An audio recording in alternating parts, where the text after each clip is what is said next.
1,000 people become extraordinary. A busy time rescuing pups at the Cornish Seal Sanctuary and the season for a spectacular swan migration. Don't miss nature's calendar in half an hour after Eggheads here on BBC Two.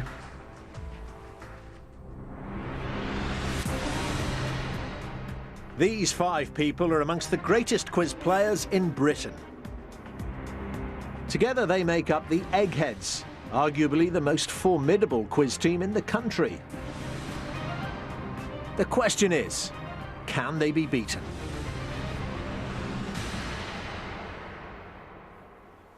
Welcome to Eggheads, the show where a team of 5 quiz challengers pit their wits against possibly the greatest quiz team in Britain. You might recognise them as they've won some of the country's toughest quiz shows. They are the Eggheads. And taking on the might of our quiz Goliaths today are Beer Today, Gone Tomorrow. The team are all students at Oxford Brookes University and take part in a pub quiz every Monday night. They came up with a team name as the prize for the quiz is normally a crate of beer. Let's meet them. Hi, I'm Dan, I'm 19 and I'm a business student. Hi, I'm Craig, I'm 20 and I'm a computer science student. Hi, I'm Charles, I'm 19 and I'm a computing student. Hi, I'm Tom, I'm 21 and I'm a biology student. Hi, I'm Kaz, I'm 19 and I'm a business student. Yes, very, very original team name then. Beer Today. So what kind of beer? Expensive beer? Oh, never expensive, but it's usually mainstream, sort of lagery type beers. Student beer. Yeah. Never Student the best. beer, Never the best, yeah. I suppose anything is gratefully received being students. Yeah, of I'll take course. anything that's coming our way. Yeah. How often do you win it? Every other week, maybe? Yeah, probably every other week. We do. Slightly more than that, maybe. Well, I didn't like to brag, you know. Okay, well, you've been doing well there. Let's see how you do on Eggheads. Every day there's £1,000 worth of cash up for grabs for our challengers. However, if they fail to defeat the Eggheads, the prize money rolls over to the next show. So, Beer Today, Gone Tomorrow. The Eggheads have won the last 74 games, which means £75,000. Says you can't beat the Eggheads. The first head-to-head battle, then, Beer Today, Gone Tomorrow, is going to be on food and drink, rather appropriately, given your team name. Who'd like to play this? Is it Craig? You're the man on food and drink, aren't you? Yeah? Craig? Yeah, Craig. Craig's going to play. OK, Craig, and any Egghead you want. Do you want to take on CJ? CJ? Yeah. Food and drink? Yeah, I'd like to take on CJ. OK, Craig, let's start straight off then with you and CJ into the question room then, please. So, Craig, you're kicking off for Beer Today, Gone Tomorrow. It's food and drink. Do you want to go first or second? I'd like to go first, please, Dermot. Here's the question. Which condiment is made from a plant in the cabbage family? Black pepper, mustard or vinegar? Oh, I don't know. That's a tough one. I'm quite tempted to go... I'm not too sure about mustard. Vinegar's sort of sticking out to me just because I know the Germans like to eat vinegar with their cabbage, and sauerkraut's quite a popular dish over there. I think I'll play vinegar. OK. It's not the right answer, Craig. It's mustard that is a plant in the cabbage family. So nothing there. Slip up with the first question. CJ, Limburger is what type of food product? Is it cheese, fruit bread or beer?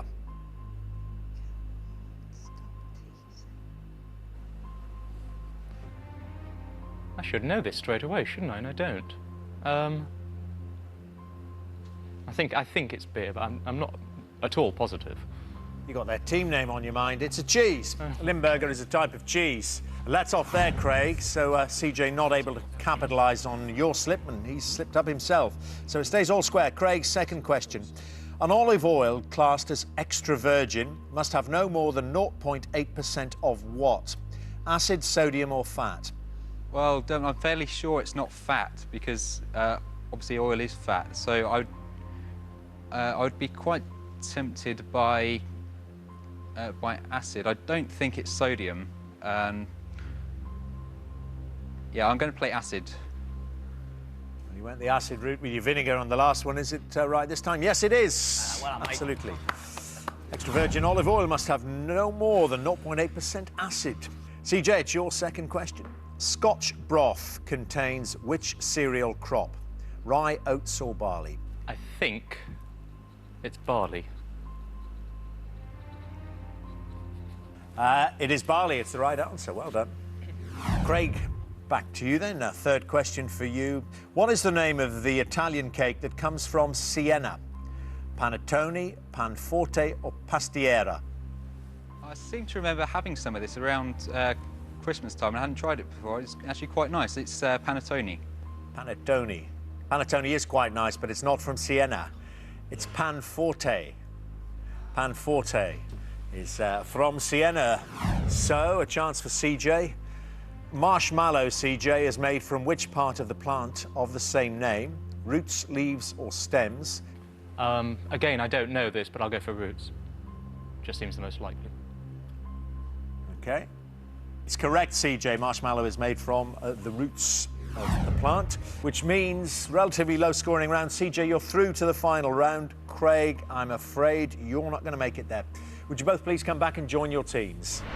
OK, Beer today, gone tomorrow. Lost one brain from the final round so far, but 3 categories still to come, and our next one is history. Who'd like to play this? I think we'll play... Yeah, do you want to play this, Charlie? Yeah, You're I'll quite do good it. at history. Yeah, I'll be the one. Okay, Charlie is, yeah, okay. Yeah, Charlie.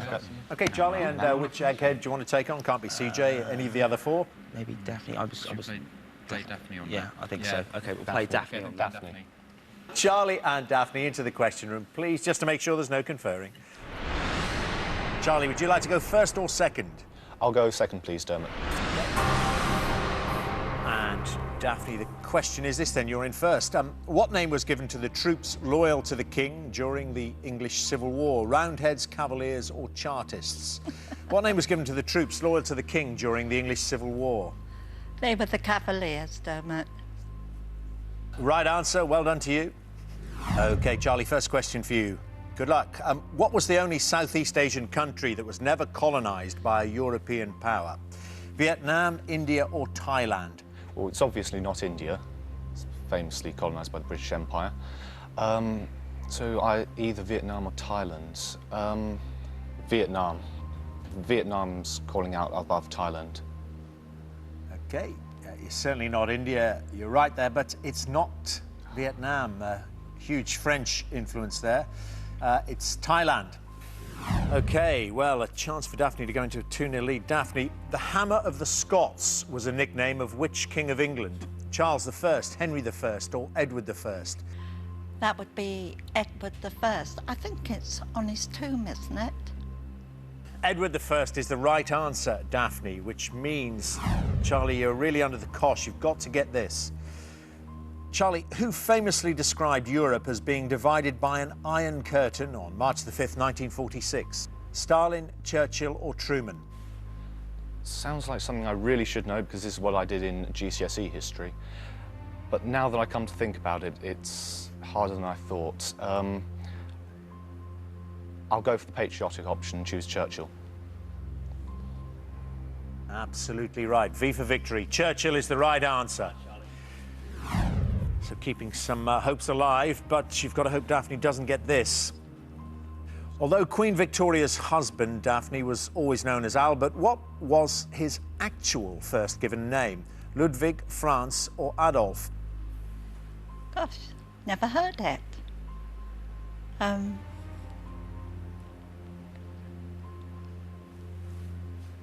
Franz? France, it's the right answer, Daphne, which puts you into the final round. I don't get to put another question to you, Charlie, because Daphne's got all her 3 right already. Would you both please come back and join your teams? So we've lost Charlie and Craig from Beer Today, Gone Tomorrow, and all the eggheads at this point are still heading for the final round. Our next subject is science. Now, who wants to play this? I know there's a couple of you studying in that field, aren't there? Yeah, I think Tom is the man for science. Yeah. Tom, this was preordained, was it, that if the category came up, you were going to play? Yeah. OK, who would you like to choose from? Chris, Kevin or Judith? Judith? Judith it is, yeah. OK, Judith it is. It seems to be a bit of a pattern, doesn't it? Every time science comes up, you'll pick Judith. It's the 4th in a row. Could I have you both in the question room, please? So, Tom, what's it going to be for you, first or second? I'll go first, please, Dermot. OK, good luck, Tom. Here's the question. Which branch of medicine deals with injuries or disorders of the bones and joints? Paediatrics, orthopaedics or obstetrics? Well, it's definitely not paediatrics, because that's with kids. I got a feeling it's orthopaedics, so I'll go with orthopaedics, please. It's the right answer. Well done, Tom. Well done, mate. Orthopaedics deals with injuries or disorders of the bones and joints. OK, Judith, what is the literal meaning of the phrase Homo sapiens? Is it wise man, upright man or talking man? It means wise man. Wise woman there. It's the right answer. OK, back to you, Tom. Second question. For what does the letter A stand in the scientific abbreviation DNA? Acid, alkaline or agent? Well, I got to know this one. I studied biology. It's acid for deoxyribonucleic acid. Ha-ha! Egghead-like there. This is right in your field of study, then, is it? Yes, and acid is, of course, correct. Well done, Tom. The way the questions fall, glad to see that one falling to you, Tom. Judith, the goonie bird is a variety of which avian species? Is it pelican, cockatoo or albatross?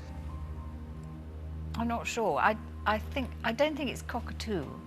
The goonie bird. Goonie bird, yes. G-O-O-N-E-Y. I don't know. I think it's either pelican or albatross. I think I'll go for albatross. OK, the goonie bird is a variety of albatross. It's correct, Judith. Well done, so. 2-2. Might win it with this, Tom. What is the term for the process of cell reproduction during which one cell is divided into two genetically identical daughter cells? Zymosis, mitosis or myosotis? It's got to be mitosis. It's definitely mitosis. Fantastic, Tom. It's the right answer, yes, mitosis. Two right up your street there, but Judith is hanging on to your coattails. But she goes out if she doesn't get this. Judith, the two South American species of the camel family that are not domesticated and live in the wild are the vicuna and which other? The alpaca, the guanaco or the llama? The not domesticated ones. Well, we all know llamas are domesticated because from the archers.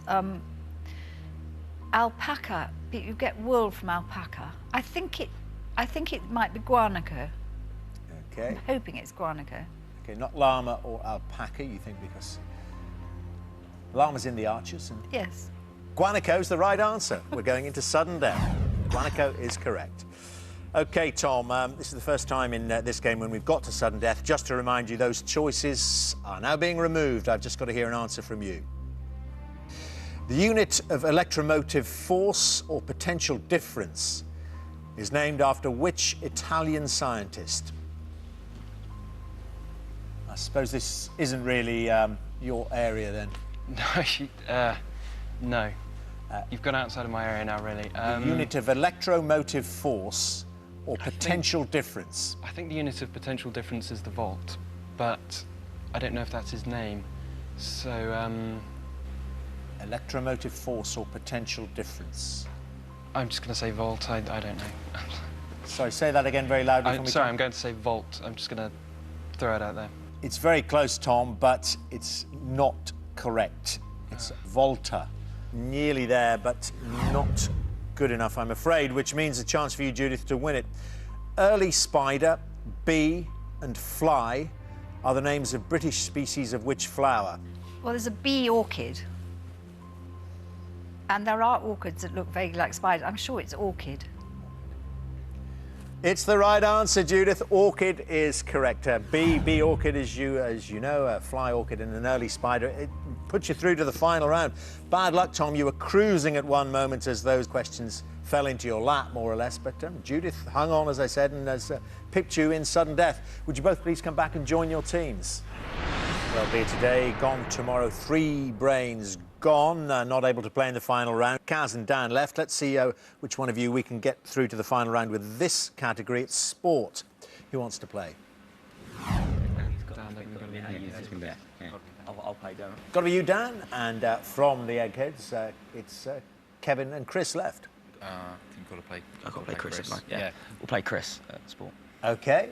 Let's have you both into the question room then, please, Dan and Chris. Well, Dan, let's hope we can get you through to keep Kaz company in the final round. Would you like to go first or second? Can I go first, please, damn it? OK, elected to go first. Dan, here's your question. Hanger Straight, Beckett's and Copse are all features of which famous British sporting venue? Aintree, Silverstone or Badminton? Well, having watched a little bit of horse racing in my time, especially the Grand National, I can't remember them being at Aintree. When you first said them, my mind thought motor racing rather than horse racing, so I think I'll go for Silverstone. Silverstone, Hanger Straight would fit, wouldn't it? Yeah, it's the right answer. Yeah, thank you. Well done. Chris, which boxer entered the arena for his world title fight against Vuyani Bungu in the year 2000, flying on a mechanically operated magic carpet? Was it Nassim Hamed, Lennox Lewis or Ricky Hatton? Well, it wouldn't be Ricky Hatton, because he's later, and he's a Lancashire lad, and we don't have many flying carpets in Lancashire. I don't think Lennox Lewis would stoop to that level of showmanship, but Nassim Hamed, with his slightly exotic, shall we say, background, would perhaps enter on a flying carpet. So I'll say Nassim Hamed. It's Nassim Hamed. It's the right answer, Chris. One to you. Dan, second question. Which volatile snooker player won his second and last world championship in 1982? Alex Higgins, Kirk Stevens or John Pulman? Yeah, very famous. I think it might be Jimmy White in a classic final, maybe semi-final. Definitely beat Jimmy White along the way, because I remember seeing went all the way. I think it was 18-16, one of the best matches ever. It's Hurricane Higgins, Alex Higgins. Alex Higgins is the right answer, yes. Won his second and last world championship in 1982. OK, Chris, second question for you. Which sportsman born in 1971 invented the yellow Live Strong bracelets to raise money for cancer research? Michael Johnson, Tiger Woods or Lance Armstrong? Well, I presume it's the one who famously beat cancer, Lance Armstrong, the cyclist. Cyclist Lance Armstrong is the right answer, Chris. Yes, two apiece. Back to you, Dan, both going well. In which country, Dan, did Lewis Hamilton win his first ever Formula One Grand Prix in June 2007? Canada, Australia or France? Yeah, when you first asked the question, my mind wandered to North America when they did the Indianapolis and Canadian Grand Prix. So I'm pretty sure it's Canada from memory. Definitely, it was that period when they did. I think it was a couple of weeks. They did the USA, where he did very well, I seem to remember, and then Canada straight after, where he won. So I think it's Canada. Yeah, maximum points for Lewis Hamilton in Canada. It's the right answer, and maximum points so far for you, Dan. Well done. 3 to you. Well, Chris, you've got to get this then. The 4 balls in a standard croquet set are coloured red, yellow, blue, and what? Green, black, or white?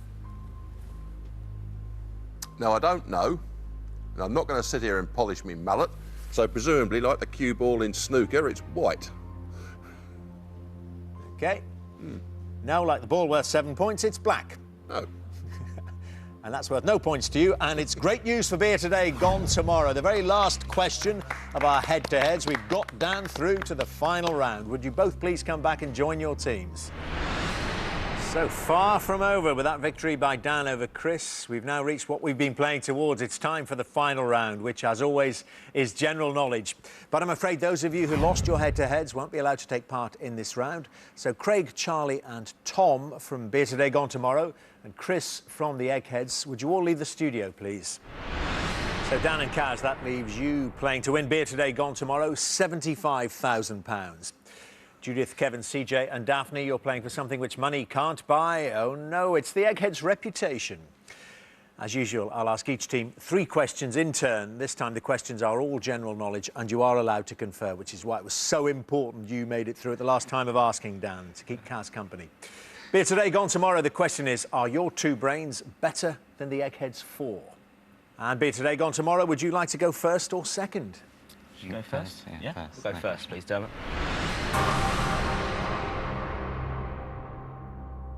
Chosen to go first.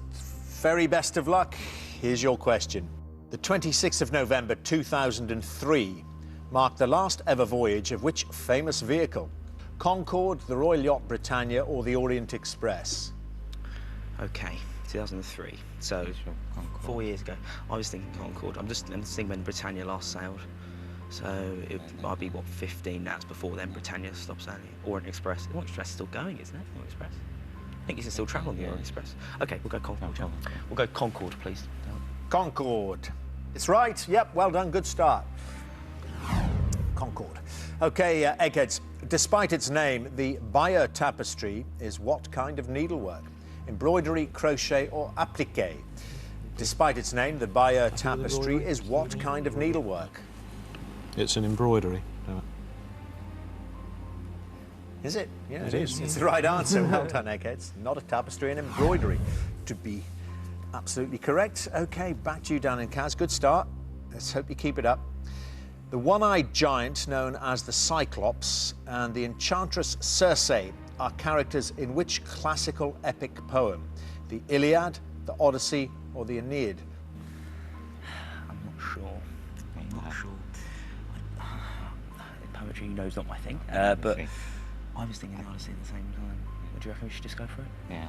I'm just trying to think of the other things that don't mean anything to me. Iliad's ringing a bell, but I don't think it's for the same reasons. When the first three came up, I thought Odyssey. Yeah. But I don't know if that's me being just because I've heard a poem rather than I've heard that's the answer. Why don't you just go for it? Should we go for Odyssey? It's the only one I recognise. Yeah, let's go for it. We'll go for the Odyssey, Dermot. And that's a guess. I heard your discussion. I mean, it's an instinct, isn't it? I must admit, poetry's not my strongest subject, so I've only actually heard of the Odyssey out of those three poems. Well, you know the kind of form they're on. If you get one wrong, it's probably on a hot streak. Probably the idea of £75,000 will have to be wiped from your mind. Well, not yet, because it is the right answer. Fantastic. Odyssey is correct. Well done. Woohoo! 2 out of 2. Eggheads. At the end of 2006, how many of the USA's 50 states still officially sanctioned the death penalty? 38, 18, or 8? It's more than I thought it was. Really? We don't see this too often, guys. They are clearly having to think very hard about this. Absolutely no idea. Think of which ones do. I mean, Texas. Yeah, I'm inclined to go for the smallest myself. Yeah, me too. I think there's only a few places like Florida and... You see, 18 is almost half. See if you can think of 8 states. Texas, Florida. Yeah, because whether it's on the statute books or not is a different matter. Yeah. Oh dear. How many of the USA's 50 states at the end of 2006 still officially sanctioned the death penalty? It might be 18. Are we close to an answer, Eggheads? It and could then be. they don't use it. Yeah. It could be. That's possible. There aren't that many states that still practice it, but whether it's still officially allowed. Hasn't been repealed. Well, you heard the question. What's the answer? Absolutely. Yeah, come on, we've got to go. Yeah. I'm going to go for 8. 8? Do you think? I'm now doubting. Because of the officially sanctioned. We've got to go for something. So yeah. let's go for it. My instinct was higher, but 8 seems logical, but I thought it was higher, but... 8 could easily practice it, whether it's sanctioned. Oh, well, I'll take the responsibility. I'll read it one more time, then I want an answer. At the end of 2006, how many of the USA's 50 states still officially sanctioned the death penalty? Well, we're not at all sure, but we'll say 8. 8. Okay. At the end of 2006, the number of the USA's 50 states that still officially sanctioned the death penalty, 38. No. 38 states still officially sanctioned. You had the discussion yourself, absolutely. Not very many carry it out anymore. But many of the states still officially sanction the death penalty. Only 12 don't, then, doing the arithmetic. So, right. We haven't been here for a very, very long time on Eggheads. Collect yourselves, calm yourselves. Their fate is no longer in their own hands. This is worth £75,000, this question. No pressure then. Not to put any pressure on you whatsoever. So you have a 33% chance, even if you guess, of winning £75,000. Let's hope you know the answer. As I say, the Eggheads have to sit silently and listen to this. Here's the question. Which European Union capital city is furthest south? Lisbon, Valletta, or Nicosia?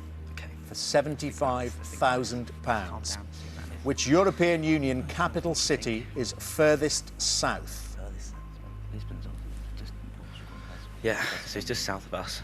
which isn't that Southampton Mountain. What do you think of the other two? Nicosia. Where's that? I'm not entirely sure. As you can tell, my knowledge of geography is awesome. See, Valletta, European capitals. Now hold on, let's think about this. It's the EU, okay? So you've just had the 10 new member states. So it's gone up to 25 member states, which incorporated. Oh, let me think. Just right, okay. Going across Nicosia. I would say Nicosia's. I'm not entirely sure, but I know that I would say it's further south than Lisbon. Would you? Yeah, I was thinking. I think Lisbon's going to be quite up north. Because Portugal, I think, it's like on the coast now.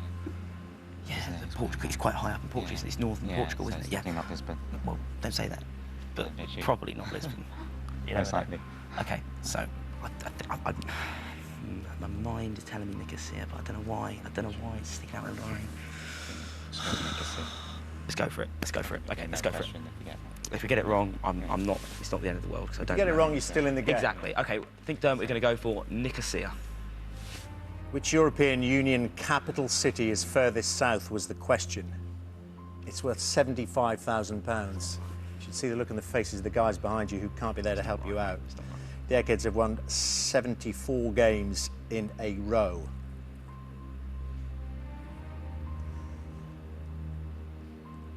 They've now lost. You've won £75,000. Nicosia is the right answer. Love you.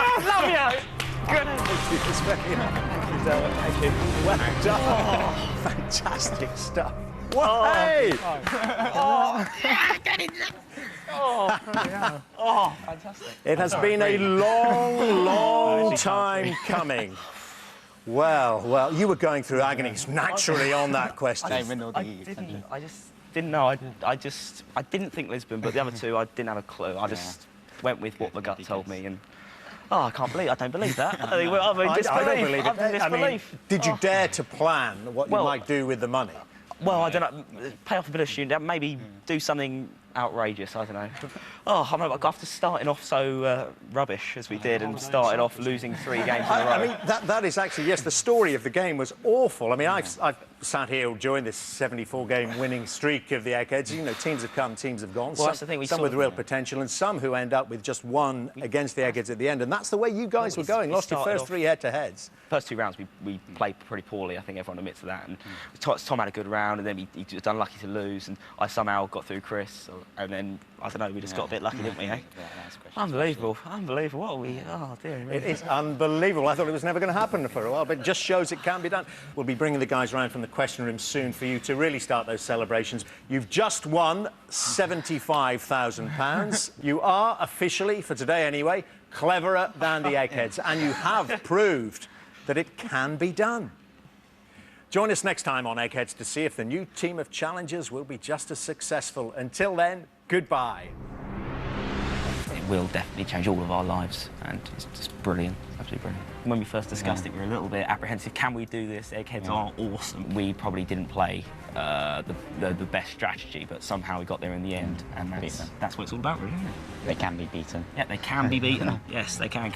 I would say group of 5 trip to Nicosia on the cards, maybe next summer. I know where it is first. Yeah.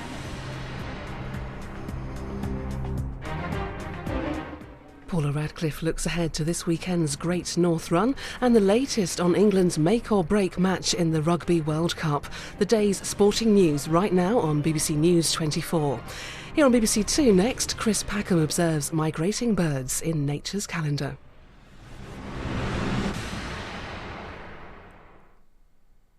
Also tonight... Has the ship got curtains? Just about the oddest answer I've ever heard to any question. QI at 10 here on BBC Two. I'm joining the train which takes about 80 lumberjacks up into the forest. No comment. Well, I've never witnessed anything quite like this before. A National Day parade for a nation that doesn't exist. Meet your Eastern European neighbours. Michael Palin's New Europe, Sunday at 9 on BBC One. Born to be king. How dare you look at me! I am your lord and master! Born to rule. These are all just causes for war! Born to be wild.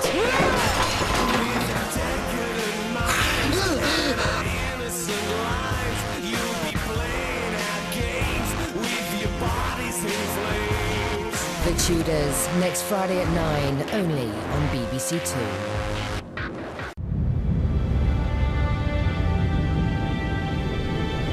A tale of freedom and liberation in the final part of Michael Wood's Story of India at 9 tonight.